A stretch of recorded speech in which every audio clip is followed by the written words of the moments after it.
ભોલેનાથ ફૂલકાજરી વ્રતનો મહિમા અને કરવાની વિધિ।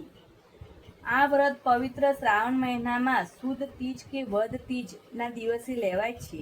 સ્ત્રીઓ માટેનું આ વ્રત કલ્યાણકારી છે। કુમારિકાઓ સ્ત્રીઓ જેમને વ્રત લેવું હોય તેમની શ્રાવણ સુદ તીજના દિવસે પ્રાતઃકાળે ઉઠી પવિત્ર થઈ શંકર પાર્વતીનું પૂજન કરી ઉપવાસ કરવો। તેમ ન થાય તો ફરાળ થઈ શકે। આ વ્રતમાં ફૂલોનું મહત્વ છે, તેથી ફૂલકાજરી વ્રત કહેવાય છે। વ્રત કરનારે દિવસભર ફૂલો સૂંઘવા, આખો દિવસ ભગવાન શંકરની ભક્તિ કર્યા પછી સાંજે સીમામાંથી પાછી વળતી ગાયોનું પૂજન કરવું, રાત્રિ જાગરણ કરવું। ફૂલકાજરી વ્રત દરેકથી થાય તેવું સહેલું વ્રત છે।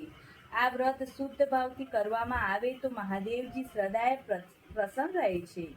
સૌએ ફૂલની જેમ કોમળ બનવું જોઈએ અને એવા સત્કાર્યો કરવા જોઈએ કે જેમ ફૂલની સુગંધ ચોપાસ પસરે તેમ કીર્તિ ચારે બાજુ પસરી રહે। હે મહાદેવ, જે કોઈ આ તમારું ફૂલકાજરીનું વ્રત કરે એને અખંડ સૌભાગ્ય અને સુખ શાંતિ આપજો। જય ભોલેનાથ।